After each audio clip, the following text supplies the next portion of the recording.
impunity if there being no more Pakistan.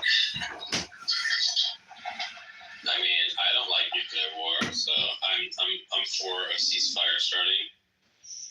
I don't think that Pakistan's worried about a nuclear war. They're worried about a nuclear what? Because they're dirty.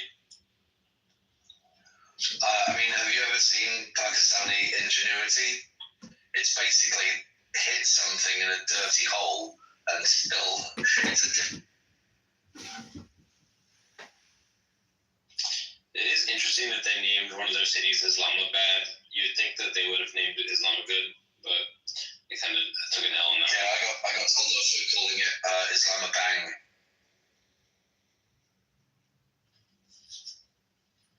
Well, I'm grateful that there's not a nuclear war that's going to happen because that's bad. I don't think that Pakistan has the capability to launch their antiquated nukes. Yeah.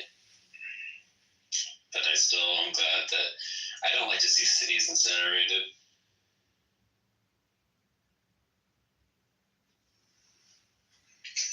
I'm all for the reforming of one entire borough. You want to have a unified India again? Well, the reality is that there are more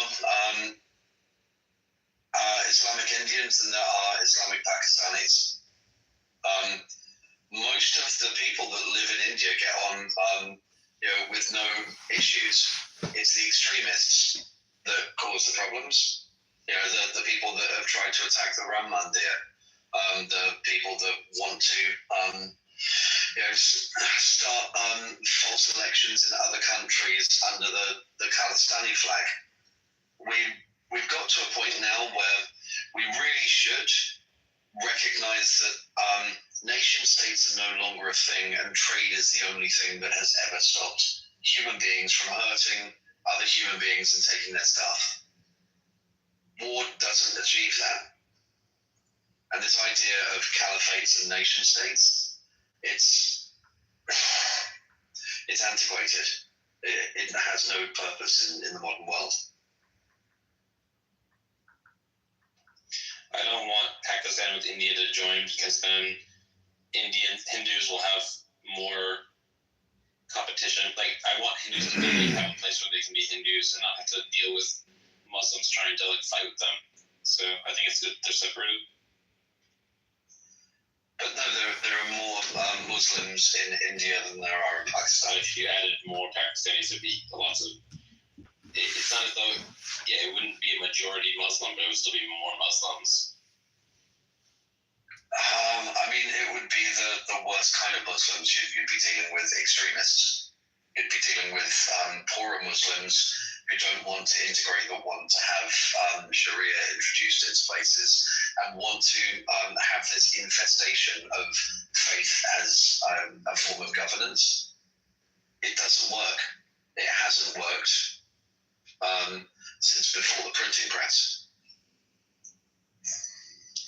Yeah, so it sounds like you're saying you don't want a greater Bharat because then there'd be extremists. I do.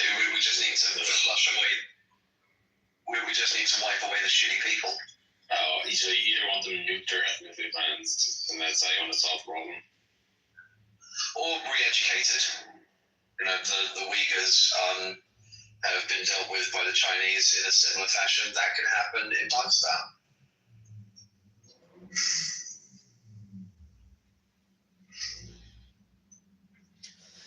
I mean, I'm all for educating Muslims out of their Islam, so I just don't want it to be as intense as all that. Sam, I can never get a rise out of you, no matter how controversial or ridiculous I get. I've never managed to raise your temperature a single degree. Cool as a cucumber. Yeah, just steady hand all the time. Even when you're quoting plenty of fish statistics on ethnic dating, you're just no rise in temperature at all. Yeah. I'm a robot, baby. Emotions are a mess. Alright, let's try this one. Okay, let's try this one. I think that women should be treated equally, and given that they are about 7% of the prison population, we need to arrest and lock up far more women.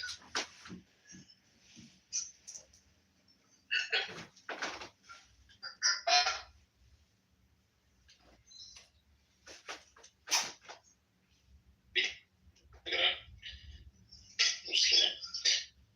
I mean, I don't think that prison should even be a thing like it is. I mean, we should have prisons, but a lot of petty stuff should be solved with corporal punishment, like violence, because it's more humane than prison. True, locking someone in the box to just get angrier and angrier and come out and try to exact vengeance is probably not the best way to rehabilitate people surrounded by other criminals. Yeah.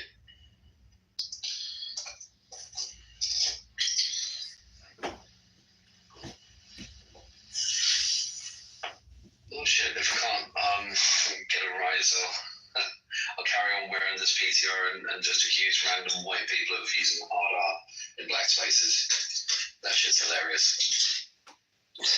No one ever looks at the PTR and goes, gee, that's not even a purse.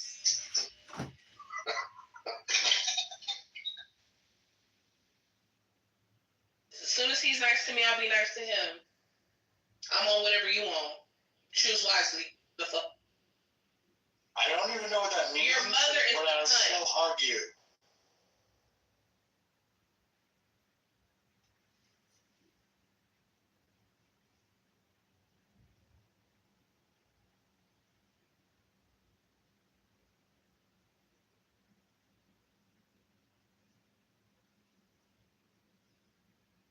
Okay, this is called Shut Up, Wilson.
Ooh.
of the couch.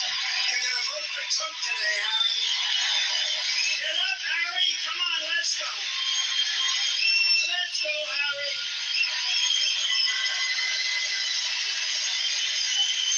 Up, Harry. Harry, get your fat ass out of the couch. You're gonna vote for Trump today, Harry. Get up, Harry. Come on, let's go. Let's go, Harry.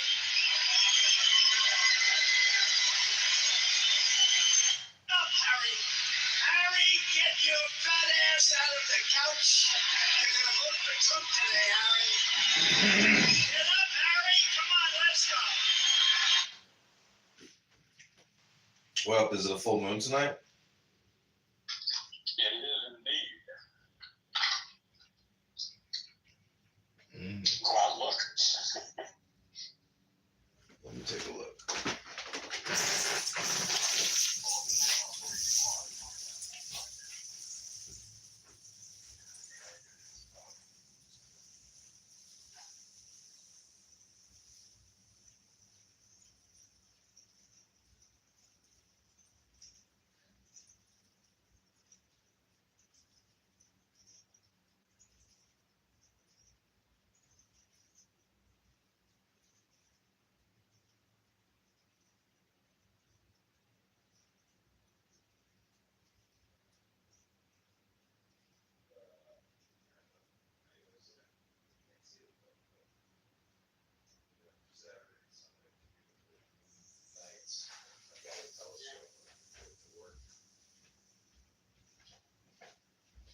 Yeah, well, the moon will be much higher later in the evening. You'll be able to see it well.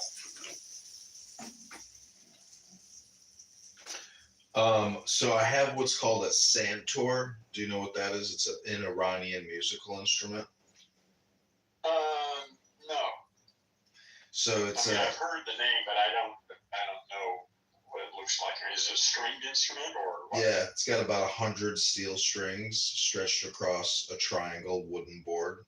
Okay, a lot of those must be resonators, I would assume. It's a percussion instrument. You want to hear it through Clown House because I have the phone underneath the wires right now. Yeah, let me hear it. Okay, here we go. The name of this song is called Heronstone, the Moon.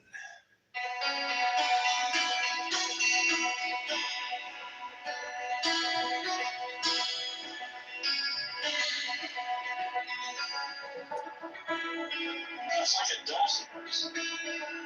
What's it? With hammers. Yeah, these are like little wooden things with white tips. Yeah, it's like a dulcimer. Yeah, I got it. Yeah, it's fun. It's a very, you can put yourself into a deep state of trance with it. Well, there's lots of ways to put yourself into a deep state of trance. Well, That's one of them. what I like about it is it's like breaking the trance of Clown House hypnosis for me. So I'd rather play music than go into these rooms and listen to these people talking about nothing. Well, why would you go into those rooms and listen to all those fucking brain damage language monkeys? That's a waste of your time. Exactly. But it's only through... So don't do it. I know, but through the music, I'm able to essentially get, I have no desire to listen to them because I would rather play music. Point in listening to it. No, there's no point in it. You shouldn't waste your time. You should be in this room or start your own damn room. Yeah, I start my own rooms a lot. But, I know a lot of people on this app, and unfortunately, I have the tendency to go into their rooms and engage with them. And so setting up these musical instruments as a diversion tactic for my own dopamine addiction of this stupid app and what stupid people have to say. Yeah. How old are you? I'm curious. 42. Okay, well, it's about time you wake up, my friend. You don't quit wasting your time with a bunch of brain damage language monkeys listening to their whining about whatever shit they're whining about. It's toxic. It's damaging your own nervous system. I know. I know. I use it as background. Some, in between studies, like I'm reading a lot. So as I like Some reset. use music in the background. Yeah, that's true. Listen to music. But sometimes I think it's interesting to hear people because in a way it's like hyper dynamic variable. And technically this app is an entertainment app, and I think it's it's essentially comedy. Well, no, it's whatever you make it. That's not what it is for me. I've made some friendships here, and I start my own rooms, and I talk to some interesting people. Not many, but some, enough to make it worth my while to come here and open up a room and have some interesting conversations a couple times a week. Although I'm here but probably 10 hours a day, almost every day, but mostly I'm here doing other stuff. And there's nobody here but me. But I noticed you wandered in here, so. Yeah, I like your title about the moon because I think the lunar stuff is interesting, and it's important to I think stay in touch with the physical universe, to have a calendar that's in sync with the sun and the moon and Earth instead of Pope Gregory's idea of what a year is.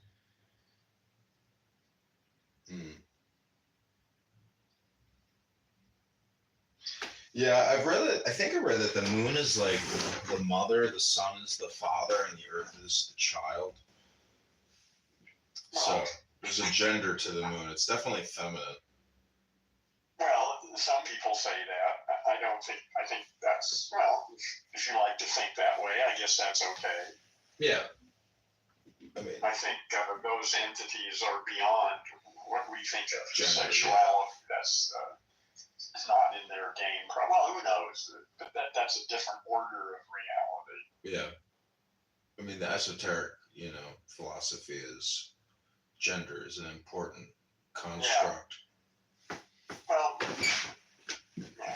I don't have much use for most ancient philosophies and all their nonsense from the last couple thousand years.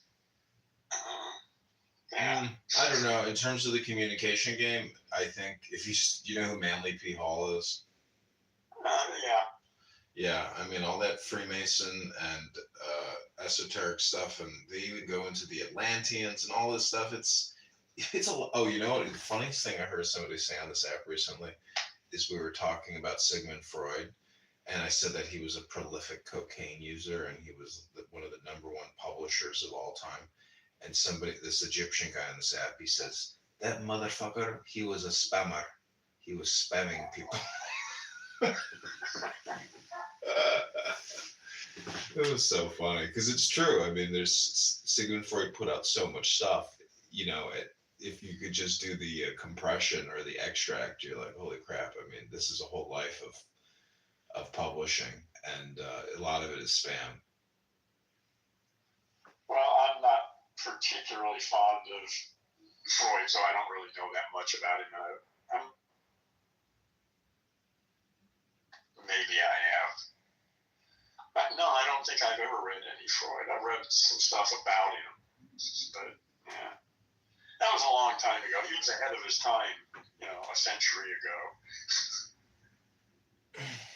Yeah, I mean, it was like a cult, technically, and psychiatry or psychology. That's why, if you look at that stuff, they were trying to treat people with psychological malady, or I don't know. It's just they're not being. I didn't know anything. Shit, in 1900, their knowledge of the universe and the human nervous system and everything was so limited. They were just beginning to wake up around that time. So I don't hold it against them. They were doing the best they could, but they just didn't know. They didn't know what the hell they were talking about most of the time. Yeah, but that's why I say probably a lot of it is just spam. They're because the cool thing about Clownhouse or the internet is you get this direct feedback and immediate experimentation results. But prior to the advent of this massive communication network, they were winging it and putting together formulas or theories in the 20s or 1900, on how I guess the science of, human behavior or brain science. Brain science is still so far behind. So Oh yeah, it's beginning to get interesting now. I mean, things are really beginning to look interesting with AI assisting us to make sense out of all this stuff. This is an exciting time. there's this Twitter handle, X handle called Doge AI, and it automatically responds all over X to congressmen, to senators, and what they're posting, and it calls them out and does like a real time inversion of what they're saying and calls them out. It's amazing. I'm pretty sure Elon Musk set it up, but it's doing a lot of very critical, commentary, which is totally needed. But it's fully automated and at scale, so it's kind of interesting. Yeah, these are interesting times. Yeah, everybody thought India and Pakistan was going to start a nuclear war. They may still do it. Who knows? Yeah, but I mean,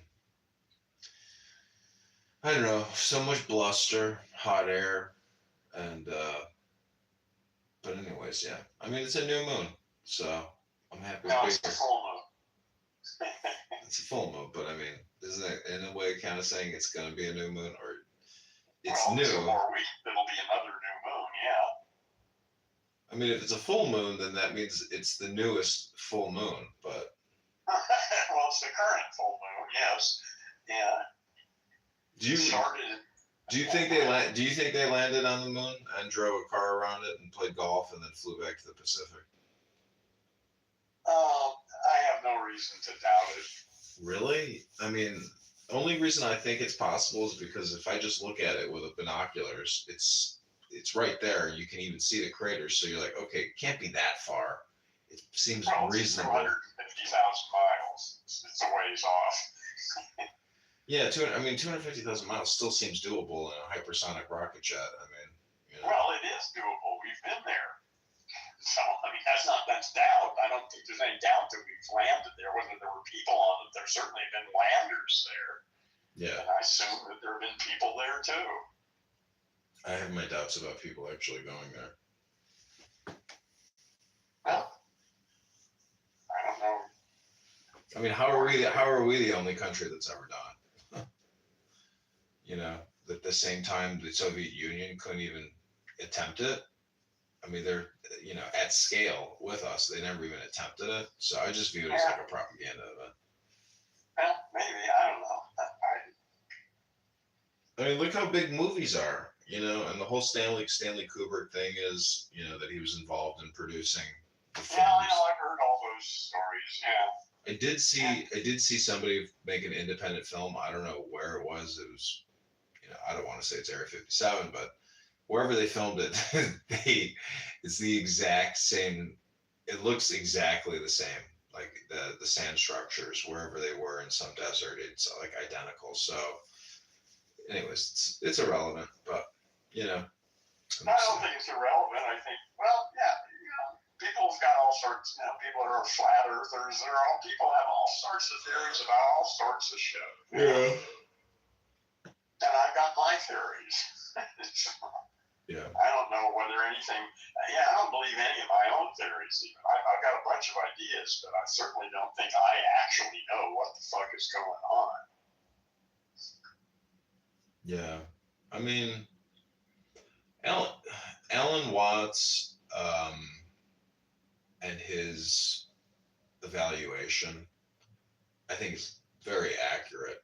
And what particular evaluation of Watts are you talking about? That essentially we're all God in disguise, and if you wake up, you'll stop. Oh yeah. Okay, yeah, that's basic Hinduism is what it is.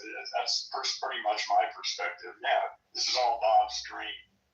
Mm-hmm.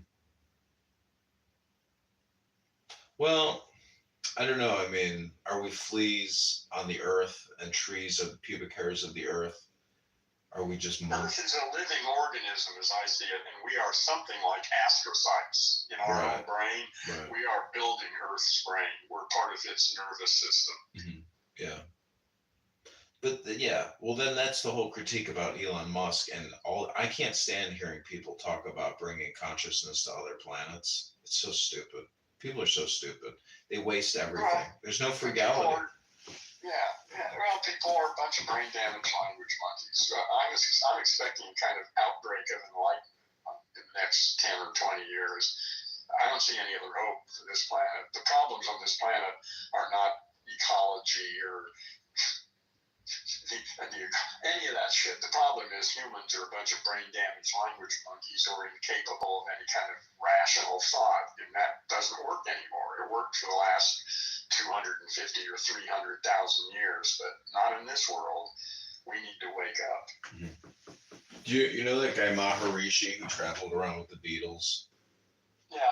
Yeah. I bought some of his books, and I've watched some of his videos, early in life and later in life. And he's saying basically we need 20% of people to become meditators. And something like that. So that's like I don't know. the Pareto We need a critical mass, whatever that is. Right. Like I say, I'm optimistic. I think it's coming. But, we'll see. Yeah. Yeah. Yeah. I don't know. I mean, I don't know. I do find music to be a very useful tool for meditating now. And one time I was downtown Chicago relaxing at this beautiful park, and there's this guy there playing the guitar, and he had all his CDs there, and I gave him $5 or $10. He gave me one of his CDs, and I said, so what do you do now, for your career or profession? He's like, I'm a full-time meditator. I just meditate all day, every day. That's all I do now. And I listened to his CDs, and it was pretty good. He was a pretty good musician. But I see how, musicians use it, even in a subversive political way, to manipulate or to, cause peace. I mean, the Beatles are like the perfect example of music, politics, world events and things like that.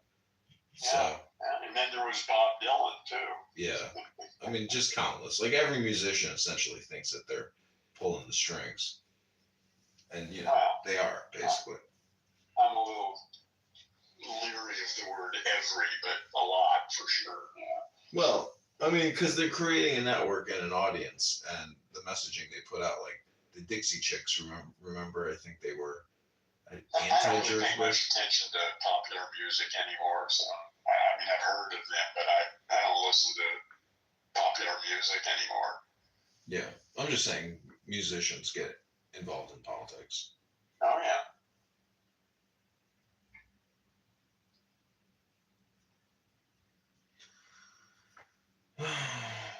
But I've been doing a lot of yoga, and not having pain in your body is like step one. And I can't believe people don't even get to step one. It's like, have you heard about this thing called breathing and stretching?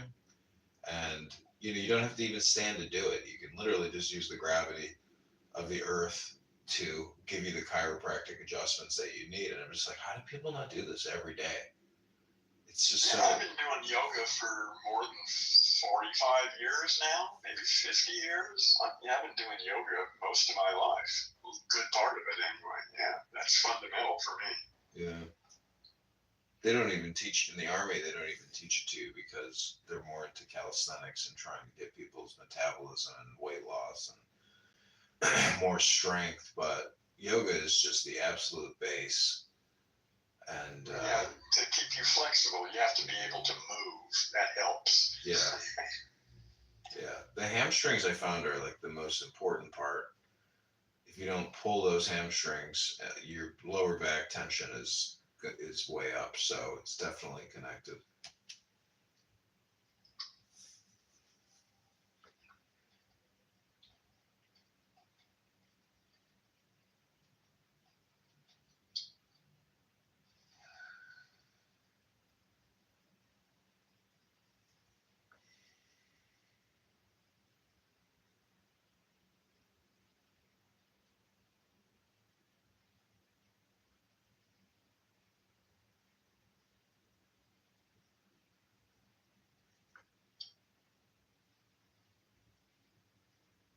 So do you find yourself letting go of things, you know, like daily or weekly or monthly?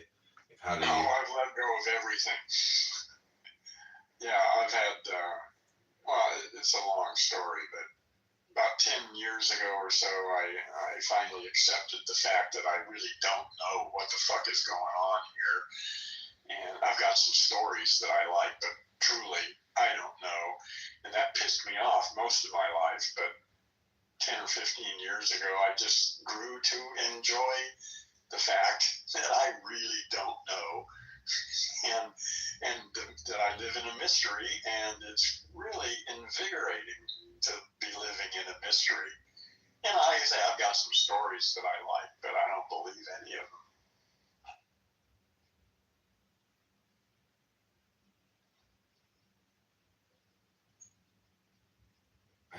I was reading Rumi today. Have you ever read Rumi, the Persian poet, the Sufi mystic? Yeah, somewhere. I mean, I've read some of his stuff. Not a lot of it, but I mean, I know who he is. I've read some of his stuff. Yeah. Mm-hmm. Yeah, it's basically what Alan Watts says is, know thyself. Know the universe, basically. Yeah, well, my sense is I don't know myself and I don't know the universe, and that's okay. Well, I mean, see, even if, what did you say we are like in our human brains in terms of the parasites on the earth? Oh, we're like astrocytes in the brain, our own brain. I mean, that's just an analogy. I mean, it's just. Okay, so I guess it all comes down to metaphysics. I mean, how what's your analysis of the metaphysics situation in terms of? I see metaphysics as a form of linguistic pathology. I prefer epistemology to metaphysics. Metaphysics is a sickness. No, I just mean in the sense of energy and matter, meaning that we are energy. Well, like I say, I don't know what we are. You can make up any fucking story you want. Yeah, we're matter, we're energy, we're spirit, I don't know. Everybody's got a story. No, I mean, we're definitely more matter than we are spirit. I mean, spirit would be the. I don't even know what either of those words mean. Matter meaning we're substance, we're something. That's hardly helpful.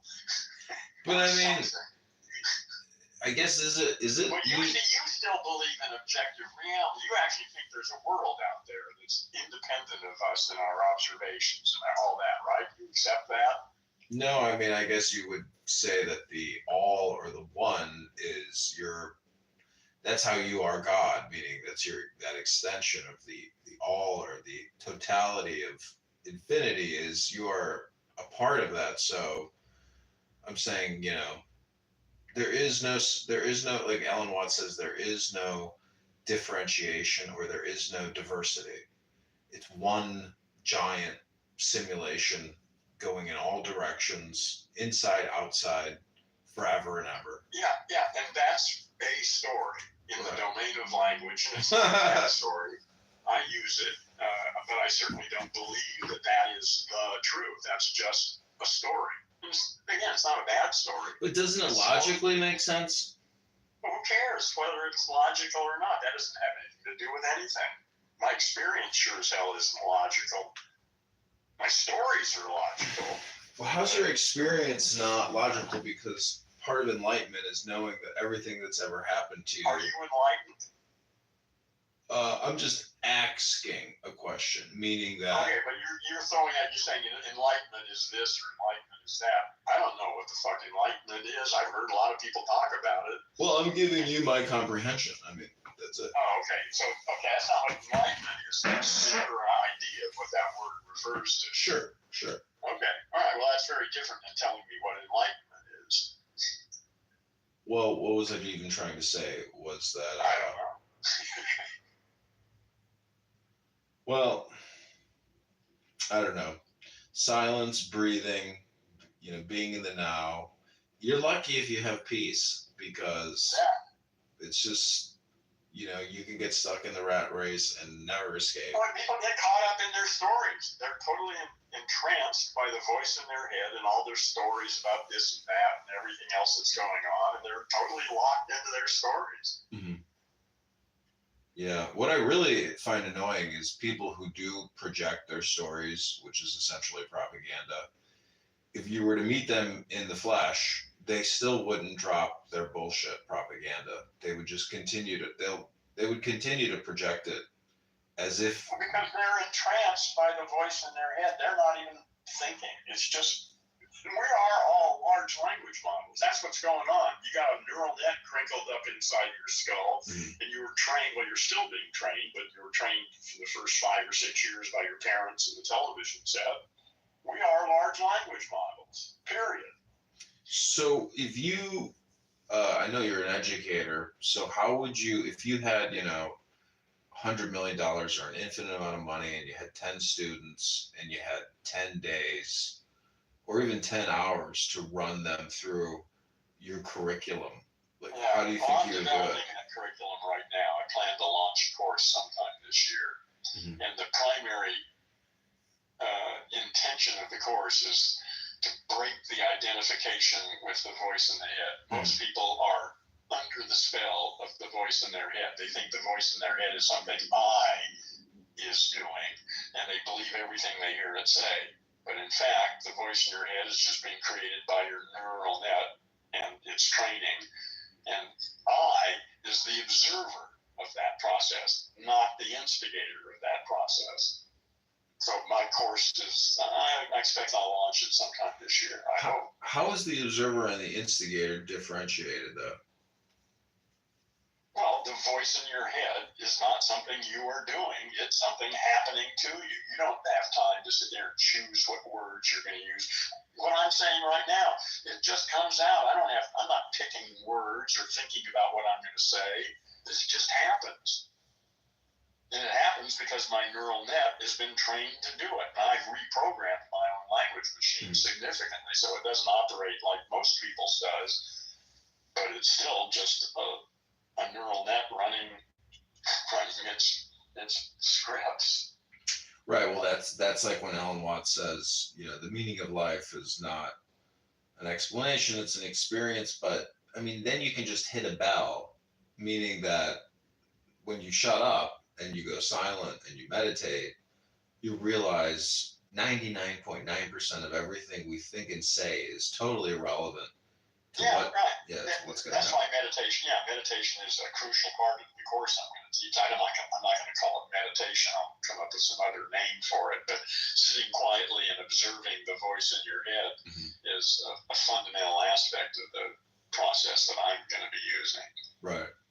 So it's basically therapeutic in nature, or I guess therapeutic goal or objective. I mean, when I play music in the morning for 50 minutes. I can have so many thoughts throughout those 50 minutes of so many memories, that are embedded in my brain. A lot of women, a lot of, career experiences, etc. And you sit there and, you just, the thoughts arise and they just pass. There's no real there's a lot of emotions happening while I'm having the thoughts, but it's, I feel like, I don't know how people don't experience that in terms of like processing or, meaning that you're in the now, but even in the now, your mind in the background is still running a script of all your experiences automatically. But I feel like the brain does it in order to kind of process it to bring you back into the now. Yeah, I don't know. It's like an observation. Yeah. I don't have answers for all these things. As I say, my language machine works pretty well nowadays. It doesn't cause me any trouble anyway. And it's mostly because I'm not identified with it. I listen to it. Sometimes it's a wonderful tool to have. It's very useful. Other times it's just toxic as hell. But I usually catch it within a couple of seconds if it's doing something really stupid. And so that makes my life much simpler.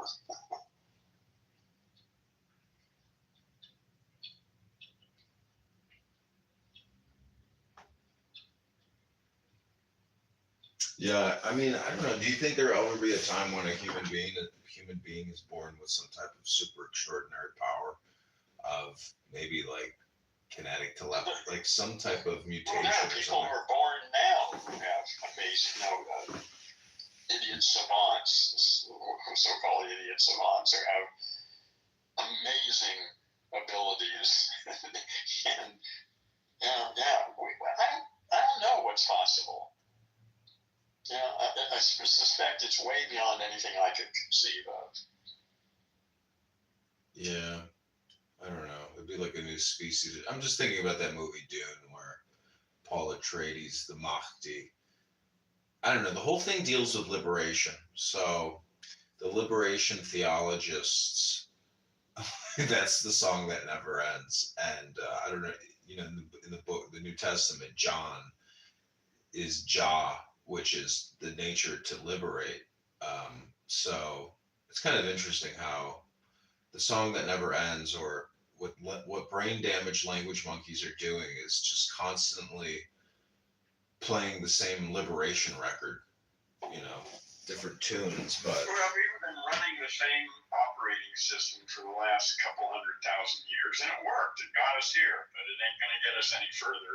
It's like we're all operating on MS-DOS instead of some modern operating system, and that's relatively easy to change. I expect to see that happen in the next 20 years. Have you ever seen the movie THX 1138? It was Jordan. Oh, sure. Oh, yeah. George Lucas's first big film, yeah. So it was an underground society that had everybody was on a daily medication routine to make basically. I know the movie. I know the movie well. But what they're trying to achieve was they're trying to make people into essentially automatons or mannequins in a way by using the medication to eliminate feelings. And so, well, then what would be the solution now then? Because that seems to be what we're doing, but it doesn't really seem to be working. Well, my sense is people are beginning. I think this time is right. I think it's inevitable. I think Earth is waking up. This is what's happening on this planet. Is not anything we are doing. Earth is in the midst of some sort of transformation of itself, and we're involved in this as embedded subsystems. And so I'm assuming that it's happening because it's time for it to happen. Just like caterpillar is going along being a nice little caterpillar, and all of a sudden it builds a cocoon and turns itself into a butterfly. I think that's what's happening on Earth right now. Well, Earth is a word or a name. I saw on this Copernicus map, they didn't call it Earth, they call it Tierra, La Tierra, or like soil. Yeah. But I mean, when you look at the word Earth and you see the word ear, today I was thinking about how technically listening and seeing, it's the same thing, because it's all going to one place, which is your central cortex or your brain. So what you're listening to is really what you're looking at. I don't know. Because it's going in the same place. So It's not going in the same place. The brain has got a lot of different places in there. The things go to your occipital lobes are way in the back. Temporal lobes, where all the audio is stored, is in a different part of the brain. They're all connected to each other. It's very complex. Yeah, but I mean, it's still going to you, basically, your whole body. Whatever. Yeah. Okay. So. Yeah. Well, so what I'm saying is, Clown House, when you go into these different rooms, you're listening, but whether you're looking or whether you're listening, I mean, that's the whole thing about TV, is you're looking and listening at the same time. So, when you're meditating or you're listening to music or an audiobook, you're using your ears, and your brain is coming up with all types of imaging and thoughts about all types of things, maybe not even associated to what you're listening to. But anyways, I was just thinking today, it's kind of about listening, and I'm always thinking about what I'm listening. Anyways, I'm always telling people to say, think about what you're listening to, because I'll go into these rooms on like that movie Network, and I'll say, turn off your television, scream out your window, I'm mad as hell, I'm not going to take it anymore. Meaning that this app is like a mind virus of all these like these broken language monkey generators who are just self-hypnotizing and then getting hypnotized by other people's, communications. So and a small number of them are beginning to notice all of this. It should seem, but see, that's the thing is, even if you notice it, people still want to indulge in it. It's not everybody. Some people notice it and begin to decide that they don't want anything to do with this shit anymore and try to find some other way. Mm-hmm. Yeah, I think you have a good. Most people don't do that, but some people, and a growing number of people, are, I think, reaching that conclusion. See, well, you're the primary node. You don't go. I mean, occasionally you might go into other rooms, but for the most part, you seem to open these rooms to be in a meditative state. No, I open the rooms to have conversations with people. I'm here. I'm an artist. I do a bunch of things, but I've been involved in this big art project for the past 8 months or so. Mm-hmm. So I'm here and I'm retired, so I work at home. So I just open up a room every day and leave it open all day long from like noon until I go to sleep at midnight or whatever. And most of the time there's nobody here. I'm just busy working on shit. But occasionally somebody comes in and we have a conversation, and that's fun. Oh, yeah. I mean, yeah, that's what I assumed. But I thought maybe like you're not meditating. I mean, no way you're sitting there meditating. I've been a meditator for more than 50 years, and I don't really meditate. I mean, I very seldom actually sit, in a lotus and do an actual mantra meditation. I may do that once or twice a year now. But I'm a hermit. I live alone with my dogs. My life is very quiet. My language machine is pretty much under control. And so it's a fundamental part of my development, but it's not anything it's just so much a part of me that I don't have a need to sit and meditate anymore. Yeah, I don't do the mantras all the time, but I'm doing the music, and then when I do yoga, that to me is the meditation too, because all the breathing. I do a lot of breathing during the yoga, and you do a lot of breathing all day long. But like forced, I'll do hyperventilation. No, I understand. Yeah, listen, I've been doing yoga also for like 40 years, so I know what you're talking about. Do you do Kegel, like kind of Kegeling when you do your yoga? Because I've heard that the Kegeling, meaning like you flex your genitals. Because I've heard that like if you flex your genitals, it's even connected to your brain, so it's like acting as like. I don't know. I'm just. For me, yoga is just about keeping my body flexible and bendable and workable. Yeah. Right. Yeah. It's flexibility and strength. See, the spirit aspect could be like the prana or the breathing, but it's just like life force. Alan Watts uses the word force a lot. I think he was talking about Wu Wei or the art of non-action, but how to cultivate force, whether that's will or some other type of. I mean, there's a lot of different varieties of force, but the term force is used in physics. Alan Watts several times. Are you aware of my relationship with Alan Watts? Or are you bringing it up because of that, or is it because he's been an important influence on your life? Yeah, I mean, I know you said he woke you up, but I've been listening to him. All right, yeah, because I didn't know whether you knew about that or not. Okay. Yeah. What was the moment when Watts woke you up?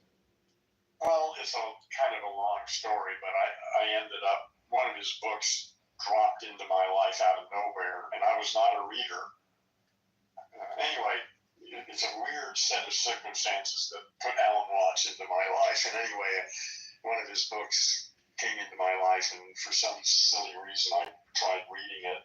Was it the book? I never recovered. It was the book? No, that's my favorite one. No, the book that did it to me was called The Supreme Identity. It was a book he wrote in 1950. I've been rereading it just in the past week or so, and it's just boring. I don't know how the hell that book I couldn't even get through it. This is like the third time I've tried rereading it, I was trying to find the place. There was a I was sitting there on my bed reading that book, and all of a sudden I put the book down. Something I had just read totally destroyed my whole life. I just had this blinding realization in a matter of 2 seconds that I didn't have a clue who the fuck I was, what I'm doing here, what the world is, what I can do, what I can't do. I just had this blinding realization that everything I knew was just some story I'd been sold. And I never recovered from that. That was when I was 21. And that totally changed my life. Up until that moment, I was interested in girls and television and marijuana and cars. And that was it. And then Alan Watts fell into my life. And I never recovered.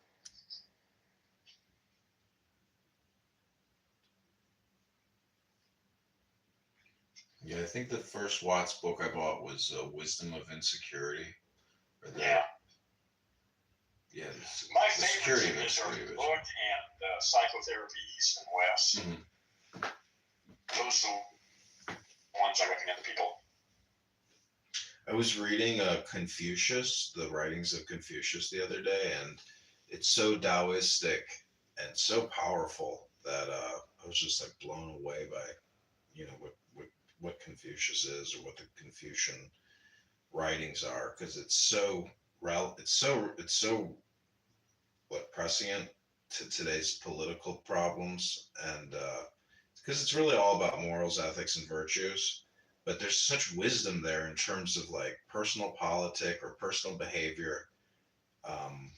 It's just so smart, and that type of information is just so lacking because young people would just eat that stuff up like a sponge and just love it because they're fed such garbage that if you can reintroduce a lot of these sacred ancient writings, it's so useful for children really who are gonna be put into the meat grinder. Yeah, well, the change is coming. Like I say, I'm optimistic. I think the whole world is going to be transformed in the next 20 years. You say the Earth is gonna wake up, but I mean, now is all there is. There's only this eternal now. So the Earth is already awoken.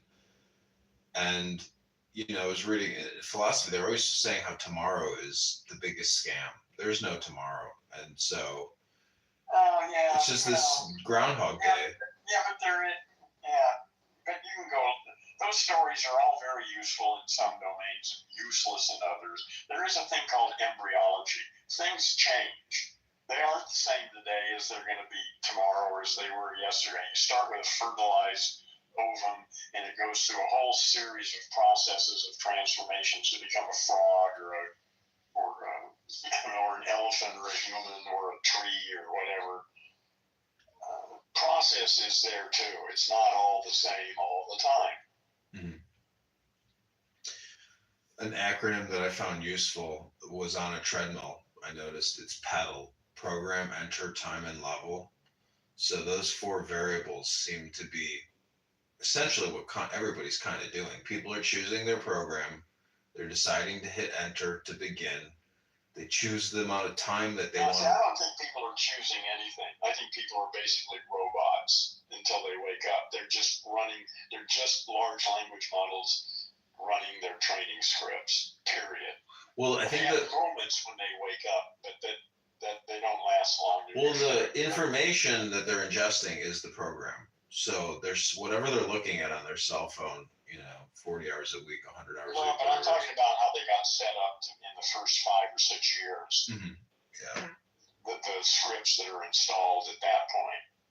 Up until puberty, all the scripts that are added in childhood, those are the ones. Well, then that conditioning is the program then. I mean, like my conditioning has, been in the military and all those things, and then corporate. But I don't know. Some people's programming is just getting across the border and then getting a job at some, taco restaurant. Most people don't give a shit about any of this abstract philosophical shit we're talking about. They just want to get a new TV and want to pay a little more money and a wife with bigger tits. That'll do. Yeah, brutal. I don't know. It's amazing. I mean, if you could be so stupid you're like happy, but I mean, is it really? Are you even there? Are you like really alive? Well, yes, they are. That's the game. That's the game Bob is playing. Like I say, I think that game is about run its course. You know, it's been going for a couple 100,000 years, and it's getting boring now. We need new stories. Yeah. Yeah. I mean, that's essentially what Elon Musk is doing. He's he puts out memes on this X account called Adrian Dittman, and he says he's a reality bender. And in so many ways, he's, nobody knows the future, meaning like you never know when disaster's going to strike. No, we don't know. The sun could blow up in the next 5 minutes, and we wouldn't even know about it for another 8. So. Right. Well, I mean, what I'm saying is that people are so intimately and extraordinarily involved in communication now because of these cell phones and these platforms that it's so that the propaganda is no longer being identified as propaganda or programming or mind control or conditioning. It's just given that people are going to project, and a lot of it is just business communication. But it gives people credibility where there really shouldn't be much credibility with regards to what they're projecting, especially with regards to war. I mean, whatever they're doing in Ukraine and Russia and how they're just creating perpetual war, and it's fucking horrible. I mean, that Zelensky, what he's doing to the people in Ukraine, and why they can't why they can't negotiate a peace settlement, and they just have to continually keep this game going with Russia.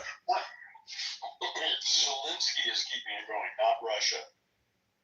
No, I'm saying, well, it's for both of them, really. I mean, they're both Well, doing who it. invaded who? Yeah, Russia invaded Ukraine, but what I'm saying is, when you see Zelensky with Macron and Starmer from UK, Yeah.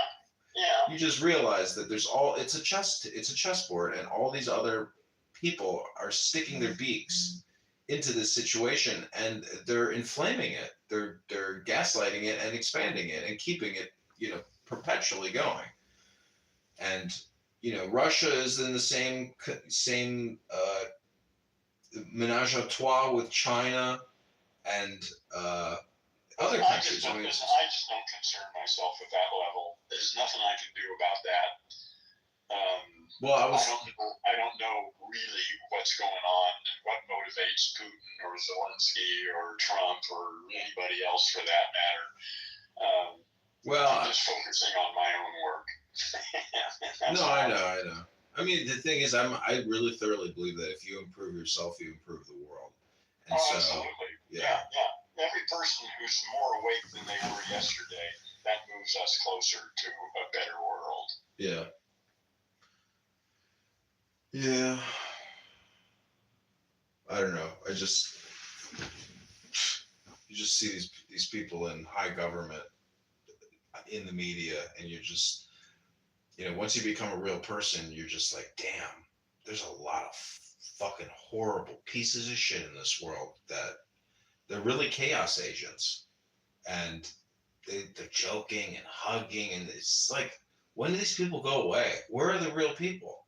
Where are the real leaders, of basically ethical, virtue, moral people in high government that are able to communicate? We have to get beyond the whole fucking idea of leaders. I don't need a fucking leader. I need to be awake and conscious and responsible for my actions, and so does the majority of humans. Humans have to wake the fuck up, because that's the only thing that's going to save us.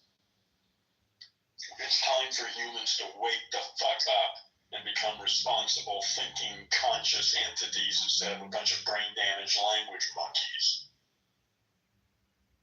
At least that's my story. Well, I mean, if you look at, just policing and how long that's been going on in human history. I mean, the predation of the policing, but also the criminals themselves who are predating. It's like it's like, damn. I mean, this our whole entire civilization. We are at the end of a civilization and the beginning of the first global, high-tech, enlightened civilization on this planet. Nothing like this has ever existed before. There's a new era of Earth that is emerging here. The old order is bullshit. It's going to disintegrate just like the caterpillar disintegrates and is gone, and the butterfly will be there. That's the way I see what's happening right now. And maybe I'm crazy. I don't know whether that's true or not, but I like that story and I'm sticking with it. Mm-hmm. You know that movie Network? Yeah. When he gives that speech in the Yeah. boardroom and he says all desires satiated, you know, whatever that quote is. But I mean, basically, I mean, see, utopian type of thinking about peace, I mean, and then there's still death, you know, and then you may never, not that you're never going to come back, but it's just like irrelevant. I mean, it's, I don't know, just figuring out how to really not be angry all the time. Yeah, just to be at peace with yourself. But again, our very definition of self is fucked up. And that's a whole other issue, is what people think an I actually is. Again, we are just deeply entranced in ancient, stupid ideas that go back a couple 100,000 years that worked back then. I mean, they were great, you know? Our ancestors 300, 400, 500,000 years ago were clever people. They had language, they talked, they planned hunting expeditions, they did all sorts of shit. And they had a language that worked in that environment, but we're still stuck with that language now, and that's not the world we live in anymore. So it's time to upgrade. That's it, and it's relatively easy to do. But it's hard to even grasp the concept for most people, you know, that they have an operating system that's 300,000 years out of date. Well, I had a Chipotle chicken bowl for lunch today, and it was only about $12. And, you know, that totally satiated me. And so it's kind of crazy that people will go, you know, through so much work, even long journeys. Like imagine being on a ship in the year 1850 going across the ocean just to have enough to eat a meal. So it's like, until we, the humans of this planet, can be satisfied with one good meal a day, and then everything else is kind of bullshit. Because again, we need to wake up. Yeah, I mean, that's part of it. That's not all. For me, the main thing is breaking the identification with the voice in the head. That's it. I mean, that's the only thing I'm concerned with. There are a lot of other things that need to happen too, but for me, it's about breaking the identification with the voice in the head and beginning to listen to it and program it rather than just obey it. Well, the conditioning from, you know, early onset up into the age 13 years, I mean, I wasn't born with meditative parents. I was born with parents that were fighting each other, you know, all the time. Yeah. So yeah, that's too bad. Yeah, I just think it would be interesting to be born into a family where your parents are actually imagine being raised in a sane world. Yeah, I said Like I say, I'm really optimistic. I think we're waking up. I think that's what's happening. Yeah. And you know, and I'm looking forward to the next 20 years. Yeah.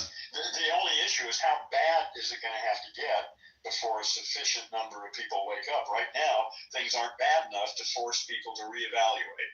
You know, they're sticking to their old stories because they still think that they can save it. But there's going to come a time when they realize, no, it's over. The old order is on its way out, and I'm going to either have to come up with some better stories or double down on the old stories. And I think we're approaching that time. So, you know, Alan Watts says that real wealth is goods and services. It's not the dollars. Oh, no, pieces of paper. No, it's absurd. Yeah. So it's goods and services, which is housing, clothing, food, Well, transportation, it's stuff. etc. Yeah, it's the stuff we need to live, and the assistance that we can use of other people for certain kinds of things. Yeah. But the problem is when you listen to the central bankers like Chairman Powell, he says, But so don't listen to him. Fuck them. well, what I'm saying is there seems to be a second set of rules which people aren't aware of until they become entangled and embroiled in those rules. Yeah, listen, yeah, I know. I just don't care. I don't want to hear about this shit. That's all. You're talking about the way the caterpillar functions. Fuck the caterpillar. It's over for the caterpillar. It's on its way out. I imagine the United States will be gone in 10 years, maybe less. The rate of change is accelerating radically. Well, what if the people making that projection are unaware of the unity between the left hand and the right hand, meaning that they're so unaware and so stupid that they don't even know what they're saying, because they think that they're separate and that they're independent, but there's no separation. Why are you telling me this? Who cares? Why are we talking about them? They're irrelevant. Well, because then it becomes political, basically. So it's just, to me, I found it amazing the other day when I realized, I was like, okay, all this Federal Reserve debt and how the United States is bankrupt, it's all just political. Capitalism, that whole system is on its way out. It'll be gone, I don't know, whatever, 10, 20 years or less. Yeah, it was a good idea for a couple centuries. It worked okay. And why do you think the United States will dissolve, though, or no longer be a functioning, nation state? Oh, I think it's the end of the nation states. I think nation states were a phase of Earth's development. We're headed into the first global civilization. There's never been anything like it on this planet, but that's where we are. A global civilization. We are all Earthlings. Most of my friends now, people I talk to, are from all over this planet. Most of them speak English as a second, well, not most of them, but a lot of them speak English as a second language. We are Earthlings. Fuck America, fuck Russia, and China, and the rest of those stupid ideas. We are Earthlings. I am an Earthling anyway. And I think that's what's happening. Earth is waking up. Well, yeah, that means the people, the people are waking up, essentially. Well, yeah, it's just the beginning. It's the early part, but I'm assuming it's going to be an exponential explosion. And we're early in that process, although things are really starting to pick up. So, we may be getting real close. I've been talking about this for like 40, 50 years, but it was always so far in the future that I never really had to think about it, and it's only been in the last like 5 years, really, 5 or maybe a little more than that I actually got that, no, this ain't in the future. This is fucking happening now. This is it. This is the shit I've been talking about for 50 years. It's fucking happening now. There's in this Alan Watts Q&A session, when he gets asked, so your only superpower of being God is knowing who you are. He goes, well, that's saying quite a bit. And so that's like saying you know where you came from, meaning that if you know where you came from, there are no more problems. There's no more debate. So it's just kind of funny to know that so many people all day long are constantly engaged in conflict because. Yeah, listen, I know it. Listen, I don't find it funny anymore. I just find it boring. I'm not even interested in talking about them. Fuck them. If there's a possibility they can wake up, I'm interested in talking with them. But just to sit here and talk about all the shortcomings of the brain damaged language monkeys isn't getting us anywhere. That's not going to move anything forward. Well, talking about that I shit. think if you wanted to, like, the Bodhisattva comes back to help the brain damaged language monkeys, and I think it only really takes 50 minutes at this point to essentially course correct people who have been so hyper-conditioned. Everybody's different. Everyone's, some people are right on the edge and a word will push them over. Other people are deeply entrenched in their old ideas and are never going to change. And everyone else is somewhere in between. Yeah. You just have to pay attention to who you're talking to and evaluate the situation and decide whether or not it's worth your time talking to them, whether you think there's actually some little dent you can put in there or something that'll be worth your time. My sense is fewer and fewer times do I find it worth my time to talk to most of these people, because I don't think they're interested. I don't think they have any awareness of it, and I think they're committed to their old stories right now. Maybe they'll change in a couple of years, but right now it's a waste of time to talk to them. So I'm always looking for people who are open enough to be worth talking to. But what if the people not worth talking to are an essential component of, Well, it'll work out. Whatever happens, like I say, I'm trusting that Earth is a healthy organism undergoing a sort of metamorphosis. I'm assuming it's healthy and that this will work out. This is the way it works. Yeah. I mean, birth and metamorphosis are messy processes, but they work. And that's, again, I have no proof of any of this. It's just the best story I can come up with. I'm assuming Earth is a healthy organism undergoing a kind of metamorphosis. It's the best analogy I can come up with. And if I'm going to assume that, then I'm going to operate on that as my set of values. Do you believe in reincarnation? No, I don't believe anything. Belief itself is the great sin. I operate on conscious assumptions. And I assume there's only one. I mean, again, this is just my story. I don't use the word God. I call it Bob. And Bob is dreaming, and Bob looking through your eyes, and Bob looking through my eyes, and my dog's eyes, and through Trump's eyes, and Zelensky's and Putin's eyes, and it's all Bob playing his universe, whatever the fuck he's up to.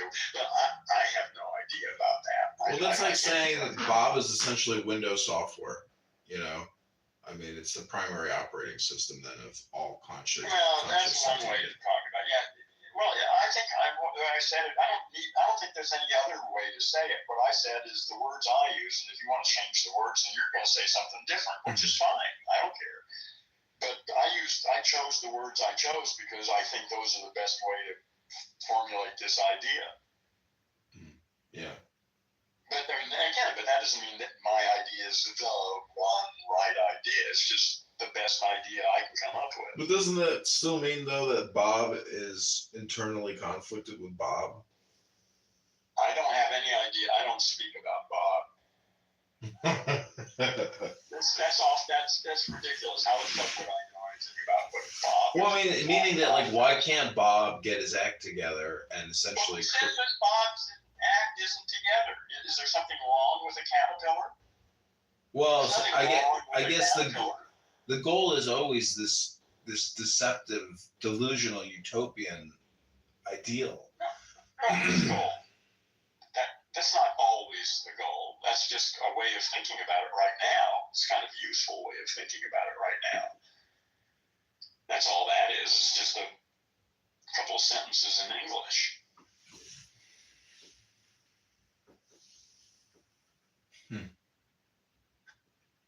Well, I don't know. People are still complaining that the rent is too high, and I have to agree.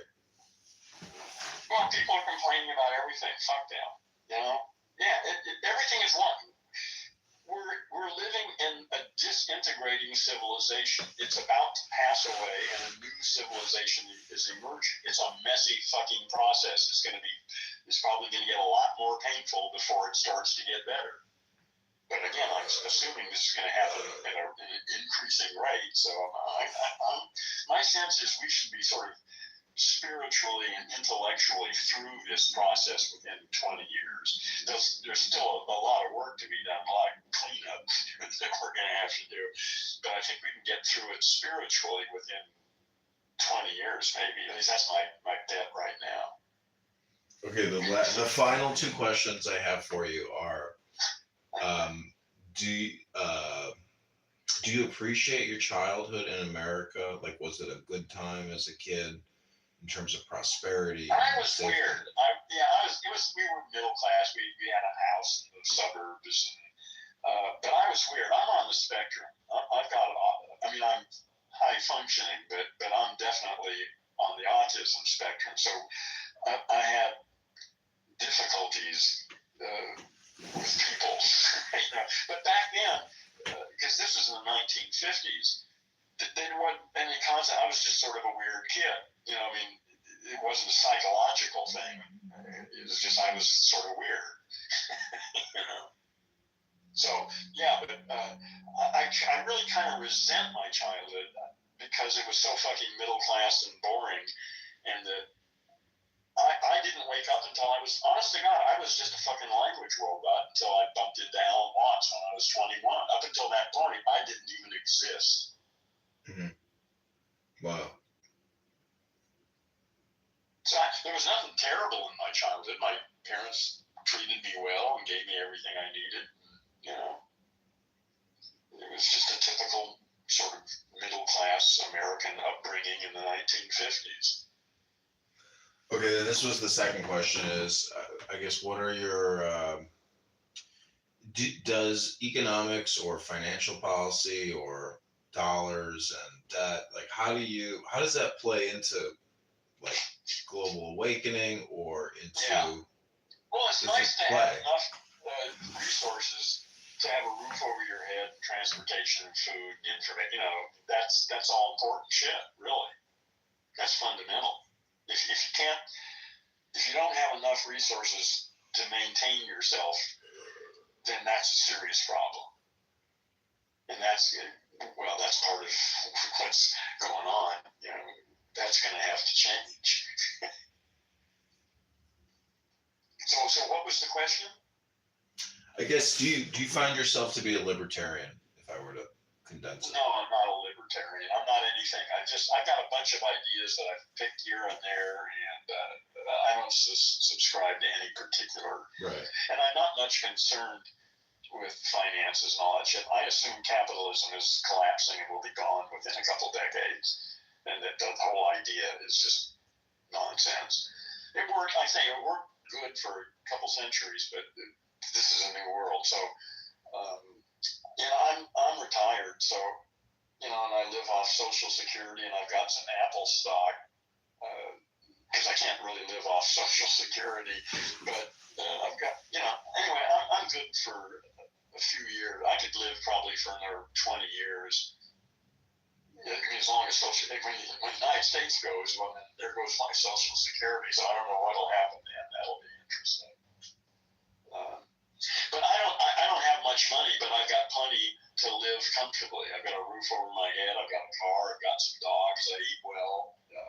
I've got a nice computer, and I've got everything I need to do what I want to do. Mm-hmm. And if I had a lot of money, I could be a hell of a lot more effective. Yeah, you'd be able to scale. Yeah, I could do all sorts of shit, because I've got some big projects that I'm working on. And, and money would push those ahead real fast. Well, just one more follow-up question. Like, if the country is 40 trillion in debt and we're paying 100 billion a month in interest, what's the difference if it's 40 trillion or 400 trillion? No, it doesn't make any sense. I just don't care. That system is dying. It's going to collapse. But what if it doesn't collapse and it just expands infinitely? No, it can't do that. That's ridiculous. It's going to collapse. It doesn't work. It's broken, and it's going to collapse. Just how it's going to collapse is significant. I mean, we don't know what it's going to look like. It could be tragic, or it might be something we can sort of live through quite nicely. Who knows? I don't know.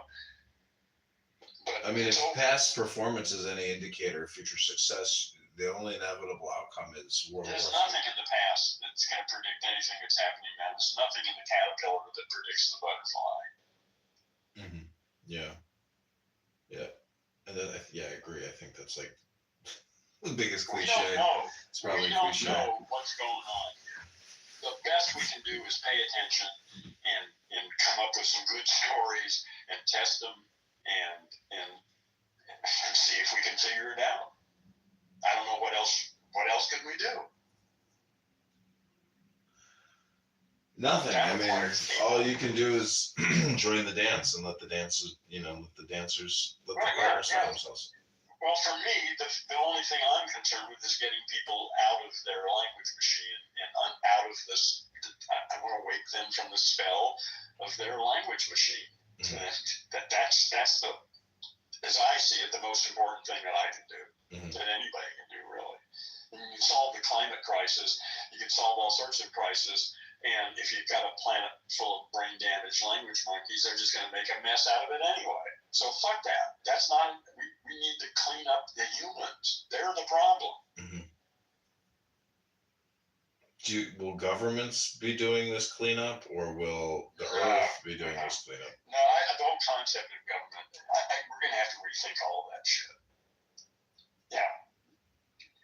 How do we get organized? How do Earthlings organize themselves on a planet with this kind of technology so that we can all live together prosperously and happily and make this a wonderful planet to live on?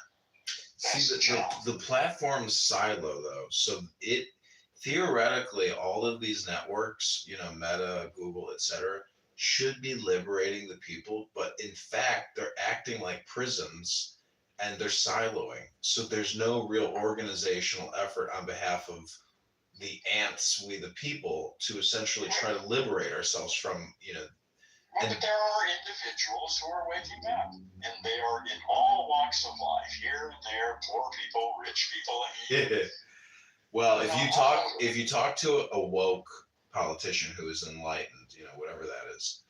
Yeah, I don't even know what that means. I know, but what I'm saying is, I was talking to this politician who ran for office, and I tried to work, help with this campaign, and really, he didn't have the money to run, meaning that he couldn't go to Google and Meta to get his distribution of his messaging. Yeah.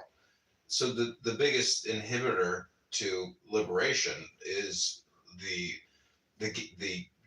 gatekeepers, which is Google, Facebook. Well, why the fuck do we even need representatives? Yes, we don't need representative democracy is a thing from ancient Greece. We don't need that. We've got the internet. If you care about something, get the fuck involved and be a part of the solution yourself. Don't vote for somebody else and then whine about what they do. Get involved. We've got the technology for that now.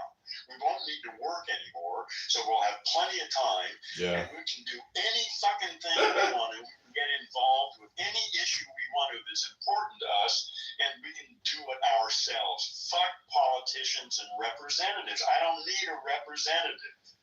Yeah. The thing about the conditioning is we're so hyper-conditioned to be workaholics that you would think in 2025. You keep talking about everything you're talking about is these brain damaged language monkeys. You're defining them. That's the way they are. Mm-hmm. Yeah. But listen, you got to turn your speakers down because I can hear myself talking now. Coming back at me, you're listening with some speakers on. Right? That's my musical instrument. I put you on top of the keyboard so you were echoing in the instrument. Oh, okay. Well, I was hearing it. It was a bit annoying. But now I don't hear my voice. Oh, you turned your mic off. That's fine. Yeah, I picked the phone up. But thanks for the conversation. It's interesting as always talking with you. I agree with you, on everything. Have we talked before? Yeah, I've talked to you a bunch of times. Well, okay, you got a new name and shit going on here, so yeah, I don't know who I'm talking to. Yeah. When was the last time we talked? Maybe like a month and a half ago. Okay. What name did you used to go with? I have a couple profiles. I don't know which one we were talking with. It could have been called comedian. It could have been called comedy. It could have been called something like that. I can't remember. Okay. Yeah, neither of those. Well, I don't remember. I talked to a lot of people, and it all sort of just gets mashed up in my brain somewhere. Yeah. I think we've had the same conversation now probably like 10 times, but it's just slightly tweaked. That was unfortunate. Man, we should be moving ahead here. Let's not have the same conversation. But this is a cutting edge, in my opinion. What we just had is a very cutting edge I think it is too. That's why I record these, because a few people actually listen to these recordings, and this is a thoughtful one, so it'll be good. Yeah, thanks. Likewise. All right, I bid you adieu. Have a good night, and happy happy final moon day. Go out and look at the moon. It's probably up much higher now. Okay, we'll do. Take care. God bless. Okay, adios. I hear you. That was fun.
Just should be.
Oh, I should be out of our house working on some rental show, working from home, maybe the gym, or going to the bed, nothing's.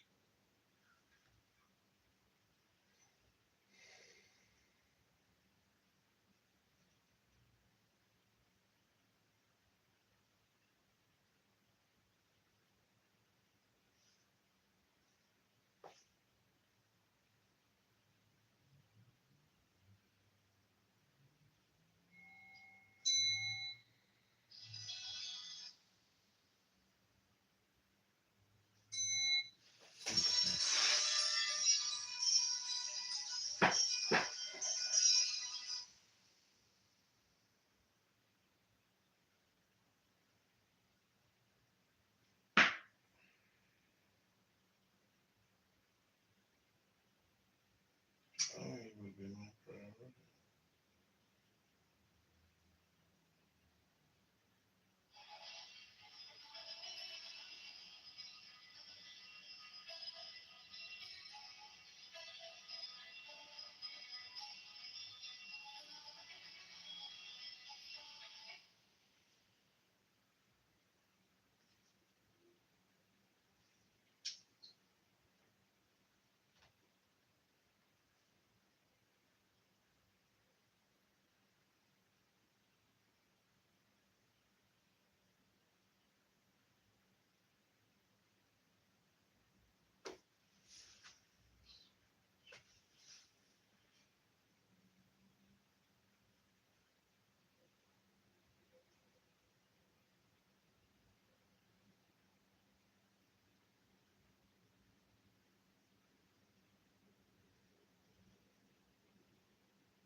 is great.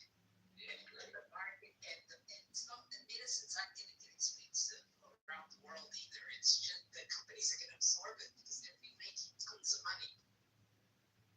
Miranda, go ahead and request the mic. We have Bernadette and Goddess in here tonight.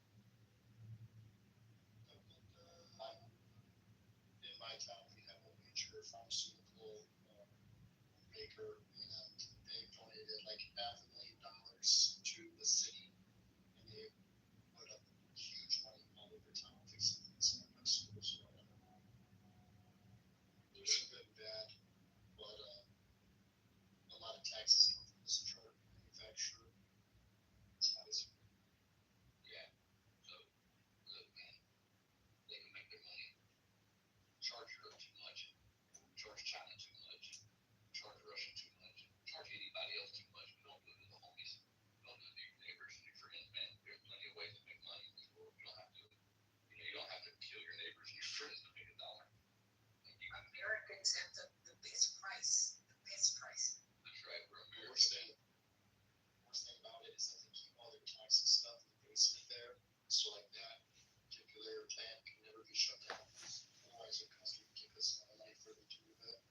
The only bad thing about it was way back in the day, they used to pump toxic sludge into the river, like a little stream.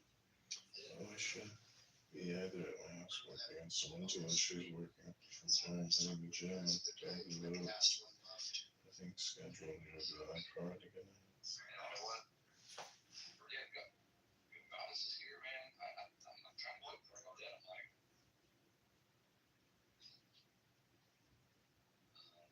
Hello, everybody. Hello, lovers.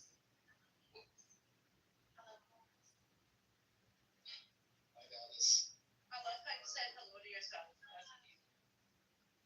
Oh, look, one spoke. Found one. I kind of feel like this is like that one Bruce Lee movie in the beginning where they have the praying mantises. That's the one where and listen, you're just gonna want to sit back and then just watch, listen. we were friends now. That's right, because I've been meditating. Stand back. And Yeah, I'm that working. cute. That's gonna go right out the window. So basically what you said is that you're dead. You're just Are you dead? You're just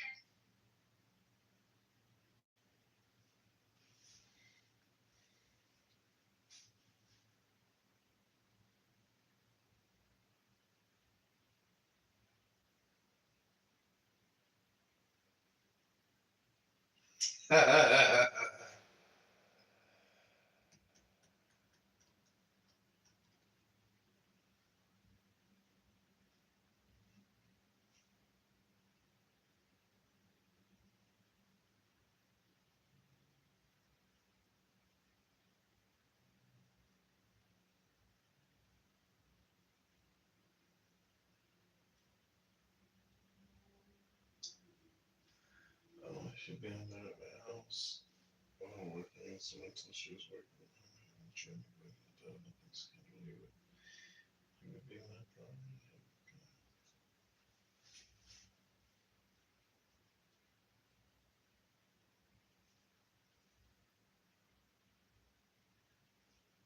I don't know if you've seen in the United States big protests on college campuses and growing anti-Semitism.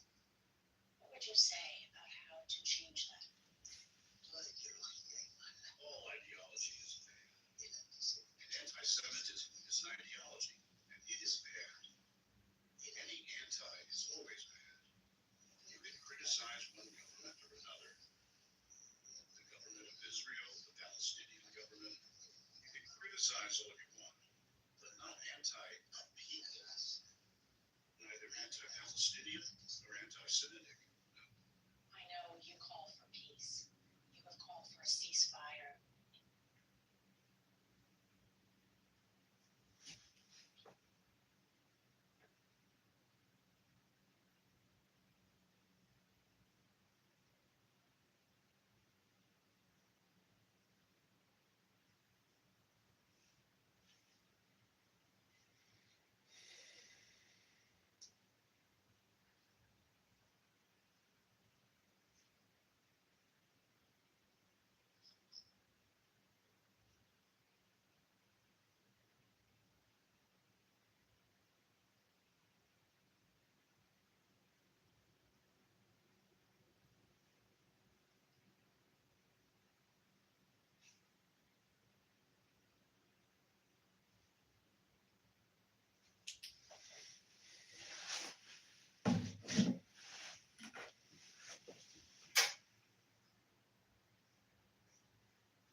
Bye.